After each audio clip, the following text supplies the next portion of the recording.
ಈ ಕಡೆ ನೋಡ್ರಿ.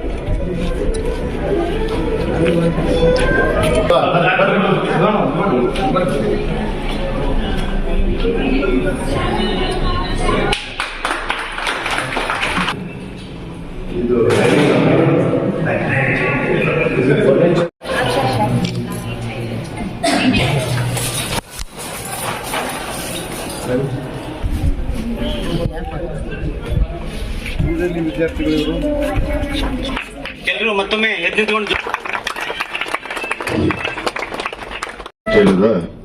ನಮ್ಮ ಎಲ್ಲ ವಿದ್ಯಾರ್ಥಿನಿಯರೇ ಹಾಗೂ ವಿದ್ಯಾರ್ಥಿಗಳೇ ಹಾಗೂ ಉಪಸ್ಥಿತಿರುವಂತಹ ಎಲ್ಲ ಗುರು ಹಿರಿಯರೇ, ಯುವ ಮಿತ್ರರೇ, ಮಾಧ್ಯಮದ ಸ್ನೇಹಿತರೆ, ಎಲ್ಲರಿಗೂ ನನ್ನ ಶರಣಾರ್ಥಿಗಳು. ಪ್ರಥಮದಲ್ಲಿ ಇವತ್ತು ಈ ದೇಶಕ್ಕೆ ಸ್ವಾತಂತ್ರ್ಯ ತಂದುಕೊಡುವುದರಲ್ಲಿ ಹುತಾತ್ಮರಾದಂತಹ ಎಲ್ಲ ಮಹಾತ್ಮ ಗಾಂಧೀಜಿಯವರಾಗಿ ರಾಷ್ಟ್ರಪಿತ ಮಹಾತ್ಮ ಗಾಂಧೀಜಿಯವರ ಒಂದು ಪುಣ್ಯ ಸ್ಮರಣೆ, ಅದರ ಜೊತೆಗೆ ಎಲ್ಲ ಹುತಾತ್ಮರ ಇವತ್ತು ಆತ್ಮಕ್ಕೆ ಈ ವೇದಿಕೆಯ ಪರವಾಗಿ ನಾನು ಚಿರಶಾಂತಿಯನ್ನು ನಾನು ಕೋರೋಕೆ ಬಯಸ್ತೇನೆ. ಇವತ್ತು ಹುತಾತ್ಮರ ದಿನ, ಶಹೀದ್ ದಿನ ಅಂತ ಹೇಳ್ತೀವಿ. ಇವತ್ತು ಈ ಒಂದು ಪವಿತ್ರವಾದ ದಿನ ಇವತ್ತು ನಮ್ಮ ಇಳಕಲ್ಲದ ಏನು ಮ್ಯಾಟ್ರಿಕ್ ನಂತರ ಬಾಲಕಿಯರ ಒಂದು ವಸತಿ ಶಾಲೆ ಬಹುತೇಕ 2022-23 ಪ್ರಾರಂಭ ಆಗಿದ್ದು, ಇಷ್ಟೊತ್ತಿಗೆ ಉದ್ಘಾಟನೆ ಆಗಬೇಕಾಗಿತ್ತು. ಆದ್ರೆ ನಿಮ್ಮೆಲ್ಲರ ಆಸೆ, ನಿಮ್ಮೆಲ್ಲರ ಅಭಿಲಾಷೆ ಅಂತ ಅದನ್ನ ನಾನೇ ಉದ್ಘಾಟನೆ ಮಾಡಬೇಕು ಅನ್ನೋದು ಒಂದು ಆಗ್ಬೇಕು ಅನ್ನೋದು ಇರೋದ್ರಿಂದಲೇ ಇವತ್ತು ನಾನು ಬಹಳ ಸಂತೋಷದಿಂದ ಇದನ್ನ ಉದ್ಘಾಟನೆಗೊಳಿಸಿದೀನಿ ಅನ್ನೋ ಮಾತನ್ನು ಹೇಳಕ್ಕೆ ಇಚ್ಛಪಡ್ತೇನೆ. ಯಾಕಂದ್ರೆ ನಮ್ಮ ವಿದ್ಯಾರ್ಥಿನಿಯರು ಇದೀಗ ತಾನೇ ಮಾತಾಡಿದಂತ ನಮ್ಮ ವಿದ್ಯಾರ್ಥಿನಿಯರು ಬಹಳ ಅಚ್ಚುಕಟ್ಟುವಾಗಿ ಇಂಗ್ಲಿಷ್ನಲ್ಲಿ ಕೂಡ ಒಂದು ವಿದ್ಯಾರ್ಥಿನಿ ಮಾತಾಡಿದ್ರು ಮತ್ತು ನಮ್ಮ ಒರಿಜಿನಲ್ ಭಾಷೆ, ನಮ್ಮ ಉತ್ತರ ಕರ್ನಾಟಕ ಭಾಷೆ ಅಲ್ಲಿ ಒಂದು ವಿದ್ಯಾರ್ಥಿನಿ ಬಹಳ ಚೆನ್ನಾಗಿ ನಮ್ಮ ತುರುಡಿಗೆ ನಮ್ಮ ನಿಮ್ಮೂರು ಕೂತ್ಕೊಂಡು ತುರುಡಿಗೆ ಗ್ರಾಮದ ವಿದ್ಯಾರ್ಥಿನಿ ಬಹಳ ಮುಖ್ಯಮಂತ್ರಿಗಳಾಗಿ ಇವತ್ತು ಅನೇಕ ದುರಂತ ಸಮಸ್ಯೆಗಳನ್ನ ಈ ನಾಡಿನಲ್ಲಿರುವಂತಹ ಹಿಂದುಳಿದ ವರ್ಗದ ಬಗ್ಗೆ ವಿಶೇಷ ಕಾಳಜಿಯನ್ನು ವಹಿಸಿ ಇವತ್ತು ಅನೇಕ ಬದಲಾವಣೆಗಳನ್ನ ಅದು ಮೀಸಲಾತಿ ಆದಿಯಾಗಿ ಇವತ್ತು ಎಲ್ಲ ರಂಗದಲ್ಲಿ ಕೂಡ ಇವತ್ತು ನಮಗೆ ನ್ಯಾಯವನ್ನು ಕೊಟ್ಟಂತ ಒಬ್ಬ ಧೀಮಂತ ನಾಯಕ, ಒಬ್ಬ ಮುಖ್ಯಮಂತ್ರಿ ಯಾರಾದರೂ ಆಗಿದ್ರೆ ಅದು ಸನ್ಮಾನ್ಯ ದಿವಂಗತ ದೇವರಾಜ ಅರಸು ಅವರು, ದೇವರಾಜ ಅರಸು ಅವರು ಅನ್ನೋ ಮಾತನ್ನು ನಾವು ಹೇಳಬೇಕಾಗುತ್ತೆ. ಯಾಕಂದ್ರೆ ವಿಶೇಷವಾಗಿ ಹಿಂದುಳಿದ ವರ್ಗದ ಇವತ್ತು ಜನರಿಗೆ ನ್ಯಾಯವನ್ನು ಕೊಡುವಂತದ್ರಲ್ಲಿ ಇವತ್ತು ಆ ಒಂದು ನಿಟ್ಟಿನಲ್ಲೇ ನಮ್ಮ ಕರ್ನಾಟಕ ಗಣ ಸರ್ಕಾರದ ಮಾನ್ಯ ಮುಖ್ಯಮಂತ್ರಿಗಳಂತ ಸನ್ಮಾನ್ಯ ಸಿದ್ದರಾಮಯ್ಯನವರು ಬಹುತೇಕ ಇವತ್ತು ದೇವರಾಜ್ ಅವರ ಹೆಸರಲ್ಲೇ ಹಿಂದುಳಿದ ವರ್ಗದ ಎಲ್ಲ ವಸತಿ ಶಾಲೆಗೆ ಇವತ್ತು ಅವರ ಹೆಸರನ್ನೇ ಇವತ್ತು ನಾಮಕರಣವನ್ನ ಮಾಡಿದ್ದು ಅದು ನಮ್ಮ ಮಾನ್ಯ ಮುಖ್ಯಮಂತ್ರಿಗಳಂತ ಸನ್ಮಾನ್ಯ ಸಿದ್ದರಾಮಯ್ಯನವರು ಅನ್ನೋ ಮಾತನ್ನು ಕೂಡ ನಾನು ಹೇಳಕ್ಕೆ ಇಚ್ಛೆಪಡ್ತೇನೆ. ಇವತ್ತು ಹಿಂದುಳಿದ ವರ್ಗದ ದೇವರಾಜ ವಸತಿ ಶಾಲೆ ಆಗಿರ್ಬೋದು, ವಸತಿ ನಿಲಯಗಳಾಗಿರ್ಬೋದು, ಅನೇಕ ಯೋಜನೆಗಳನ್ನ ಇವತ್ತು ಅವರ ಒಂದು ಹೆಸರಿನಲ್ಲೇ ಇವತ್ತು ಸರ್ಕಾರ ಕೂಡ ಮಾಡ್ತಾ ಇದೆ. ಯಾಕಂದ್ರೆ ಅವರು ಹಿಂದುಳಿದ ವರ್ಗಕ್ಕೆ ಅನೇಕ ಕಲ್ಯಾಣ ಕೆಲಸವನ್ನ ಮಾಡೋದ್ರ ಜೊತೆಗೆ ನ್ಯಾಯವನ್ನು ಕೊಟ್ಟಂತವ್ರು ಮತ್ತು ಅದರ ಜೊತೆಗೆ ರೈತರಿಗೂ ಕೂಡ ಇವತ್ತು ಅವರು ಮುಖ್ಯಮಂತ್ರಿಗಳಿದ್ದಾಗ ಒಂದು ಮುಖ್ಯವಾಗಿ ರೈತರಿಗೆ ನ್ಯಾಯವನ್ನು ಕೊಟ್ಟಿದ್ದಂದ್ರೆ ಉಳುವನೆ ಒಡೆಯ ಎನ್ನುವ ಒಂದು ಯೋಜನೆಯನ್ನು ಕೂಡ ಏನು ಜಾರಿ ಮಾಡಿ ಶ್ರೀಮತಿ ಇಂದಿರಾ ಗಾಂಧಿಯವರು ಜಾರಿ ಮಾಡಿದ್ದನ್ನ ಕರ್ನಾಟಕ ರಾಜ್ಯದಲ್ಲಿ ಅದನ್ನು ಜಾರಿ ಮಾಡಿ ಎಲ್ಲ ರೈತರಿಗೂ ಕೂಡ ಇವತ್ತು ಭೂಮಿಯನ್ನ ಕೊಡುವಂತ ಕೆಲಸ ಮಾಡಿದ್ರೆ ಅದು ನಮ್ಮ ಸನ್ಮಾನ್ಯ ದೇವರಾಜ ಅರಸು ಅವರು ಅನ್ನೋ ಮಾತನ್ನು ನಾನು ಇವತ್ತು ಹೇಳಬೇಕಾಗತ್ತೆ. ಆ ನಿಟ್ಟಿನಲ್ಲಿ ಇವತ್ತು ನಮ್ಮ ವಸತಿ ನಿಲಯನ್ನ ಇವತ್ತು ಪ್ರಾರಂಭ ಆಗಿತ್ತು, ಸ್ವಲ್ಪ ವಿಳಂಬ ಕೂಡ ಆಗಿತ್ತು. ಯಾಕಂದ್ರೆ ಅನೇಕ ತೊಂದರೆ ಒಂದಿಗೆ ಈ ಒಂದು ಕಟ್ಟಡ ಇವತ್ತು ಪೂರ್ಣಗೊಂಡಿದೆ. ನಾನು ನಿಮ್ಮ ವಸತಿ ಶಾಲೆಗೆ ನಾನು ಮ್ಯಾಟ್ರಿಕ್ ನಂತರ ಒಂದು ವಸತಿ ಶಾಲೆಗೆ ಕೆಲವಷ್ಟು ನಮ್ಮ ವಿದ್ಯಾರ್ಥಿನಿಯರು ದೂರನ್ನು ಸಲ್ಲಿಸಿದ್ರು.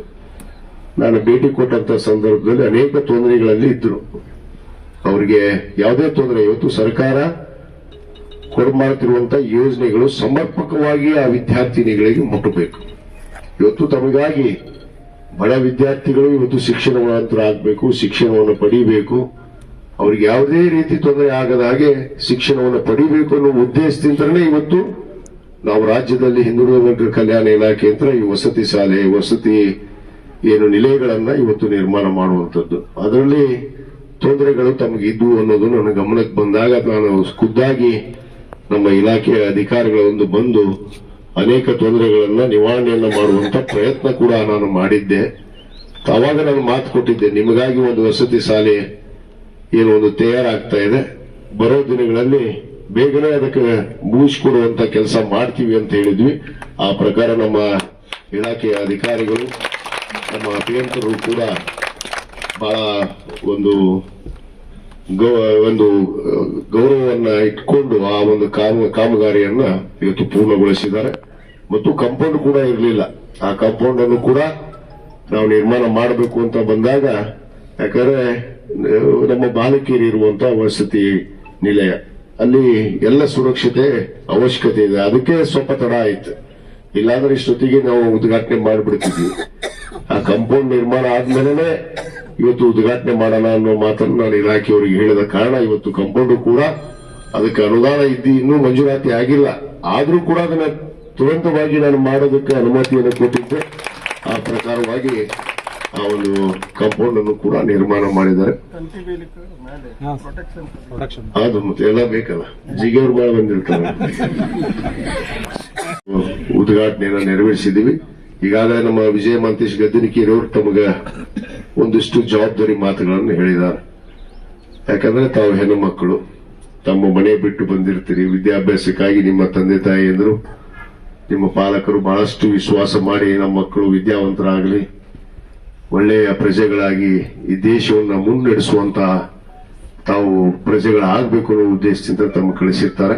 ಆದ ಕಾರಣ ನಾನು ನಮ್ಮ ಇಲಾಖೆಯವರಿಗೂ ಸೂಚನೆ ಕೊಡ್ತೀನಿ, ಅವ್ರಿಗೆ ಯಾವುದೇ ತೊಂದರೆ ಆಗದಾಗೆ ಏನು ಸರ್ಕಾರ ಇವತ್ತು ಒದಗಿಸಿರುವಂತಹ ಅನೇಕ ಸವಲತ್ತುಗಳನ್ನ ಚಾಚು ತಪ್ಪದೆ ಆ ವಿದ್ಯಾರ್ಥಿಗಳಿಗೆ ಮುಟ್ಟಿಸುವಂತ ಕೆಲಸ ನಮ್ಮ ಇಲಾಖೆಯ ಅಧಿಕಾರಿಗಳದ್ದು ಆಗಬೇಕು ಮತ್ತು ಇಲ್ಲಿ ಸಿಬ್ಬಂದಿ ವರ್ಗದವ್ರದ್ದು ಕೂಡ ಆಗಬೇಕು. ಯಾಕಂದ್ರೆ ನಮಗೂ ಕೂಡ ಆ ಒಂದು ಜವಾಬ್ದಾರಿ ಇರಬೇಕು ಅನ್ನೋ ಒಂದು ಕಾರಣದಿಂದ ಹೇಳ್ತೀನಿ. ಮತ್ತು ತಾವು ವಿದ್ಯಾರ್ಥಿನಿಯರು ಕೂಡ ತಾವು ಮನೆ ಬಿಟ್ಟು ಬಂದಿದ್ದೀವಿ ಅನ್ನೋದು ಭಾವನೆ ಬೇಡ.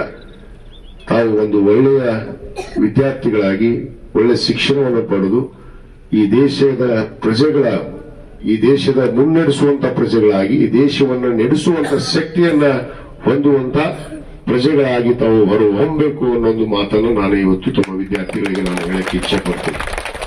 ಅಂದಾಗ ಇವತ್ತು ಸರ್ಕಾರ ಮಾಡಿದ ಯೋಜನೆಗಳು ಇವತ್ತು ಯಶಸ್ವಿ ಆಗೋದಕ್ಕೆ ಸಾಧ್ಯ. ಯಾಕಂದ್ರೆ ಸರ್ಕಾರ ಅನೇಕ ಯೋಜನೆಗಳನ್ನ ನಮ್ಮ ಮಕ್ಕಳು ಯಾರು ಕೂಡ ಶಿಕ್ಷಣದಿಂದ ವಂಚಿತರಾಗಬಾರದು ಅನ್ನೋ ಉದ್ದೇಶದಿಂದ ಇವತ್ತು ಈ ಹಿಂದುಳಿದ ವರ್ಗ ಇಲಾಖೆ ಇರಬಹುದು, ಅನೇಕ ನಮ್ಮ ಇಲಾಖೆಯಂತ್ರ ಇವತ್ತು ಪ್ರಾಥಮಿಕ ಹಂತದಿಂದ ನಾವು ಡಿಗ್ರಿವರೆಗೂ ಕೂಡ ಅನೇಕ ಸವಲತ್ತುಗಳನ್ನ ನಮ್ಮ ಸರ್ಕಾರ ಇವತ್ತು ಕೊಡು ಮಾಡ್ತಾ ಇದೆ. ಅದರ ಸದುಪಯೋಗವನ್ನು ಪಡ್ಕೊಂಡು ನಾವು ಒಳ್ಳೆಯ ಪ್ರಜೆಗಳಾಗಿ ಹೊರಹೊಮ್ಮರಿ ಅನ್ನೊಂದು ಮಾತನ್ನ ಈ ಸಂದರ್ಭದಲ್ಲಿ ಹೇಳ್ತಾ, ಇವತ್ತು ತಾವೆಲ್ಲ ಬಹಳ ಖುಷಿಯಾಗಿದ್ದೀರಿ. ನನಗೆ ಗೊತ್ತಾಗ್ತದೆ ತಮ್ಮ ಮುಖದಲ್ಲಿ, ಯಾಕಂದ್ರೆ ಹೊಸ ಹಾಸ್ಟೆಲ್ ಹೊಸ ವಾತಾವರಣಕ್ಕೆ ತಾವು ಬರ್ತಾ ಇದ್ದೀರಿ. ಯಾಕಂದ್ರೆ ನೀವೆಲ್ಲ ಸಂತೋಷವಾಗಿದ್ದೀರಿ. ಆ ಸಂತೋಷವನ್ನ ತಮ್ಮ ವಿದ್ಯಾಭ್ಯಾಸದಲ್ಲಿ ಕೂಡ ತೋರಿಸಿ ಒಳ್ಳೆಯ ವಿದ್ಯಾವಂತರಾಗಿ ತಾವು ಹೊರಹೊಮ್ಮರಿ ಅನ್ನೊಂದು ಮಾತನ್ನು ಕೂಡ ಈ ಸಂದರ್ಭದಲ್ಲಿ ಹೇಳಿ, ಮತ್ತೊಮ್ಮೆ ನಮ್ಮ ಇಲಾಖೆಯ ಅಧಿಕಾರಿಗಳಿಗೆ ಏನೇನು ಇಲ್ಲಿ ಇನ್ನೂ ಅನೇಕ ವಸತಿ ಶಾಲೆಗಳು ಬೇಡಿಕೆ ಇದೆ ನಮ್ಮ ಗ್ರಾಮೀಣ ಮಟ್ಟದಲ್ಲಿ, ತಾಲೂಕು ಮಟ್ಟದಲ್ಲಿ. ಈಗಾಗಲೇ ಹಿಂದೆ ನಾನು ಮ್ಯಾಟ್ರಿಕ್ ನಂತರ ಮ್ಯಾಟ್ರಿಕ್ ಪೂರ್ವ ವಸತಿ ನಿಲಯವನ್ನು ಕಟ್ಟಿದ್ದೆ. ಅದು ಪರಿಶಿಷ್ಟ ಜಾತಿ ಪರಿಶಿಷ್ಟ ಪಂಗಡದ ಅಡಿಯಲ್ಲಿ ಮತ್ತು ಹಿಂದುಳಿದ ವರ್ಗ ಕಲ್ಯಾಣ ಇಲಾಖೆಯಲ್ಲಿ ಇನ್ನೂ ಬರೋ ದಿನಗಳಲ್ಲಿ ಎಲ್ಲೆಲ್ಲಿ ಅವಶ್ಯಕತೆ ಇದೆ ಅಲ್ಲಿ ಎಲ್ಲ ಕಟ್ಟಡಗಳನ್ನ ನಮ್ಮ ವಿದ್ಯಾರ್ಥಿಗಳಿಗಾಗಿ ಅದನ್ನ ಸರ್ಕಾರದಿಂದ ಮಂಜೂರಾತಿಯನ್ನು ಪಡ್ಕೊಂಡು ಮಾಡುವಂತ ಕೆಲಸ ನಾನು ಮಾಡ್ತೀನಿ ಅನ್ನೋ ಮಾತನ್ನು ಕೂಡ ಈ ಸಂದರ್ಭದಲ್ಲಿ ಹೇಳ್ತಾ ತಮಗೆಲ್ಲರಿಗೂ ಮತ್ತೊಮ್ಮೆ ಶುಭಾಶಯಗಳನ್ನು ಕೋರಿ ನನ್ನ 2 ಮಾತನ್ನು ಮುಗಿಸ್ತೇನೆ. ಜೈ ಹಿಂದ್, ಜೈ ಕರ್ನಾಟಕ.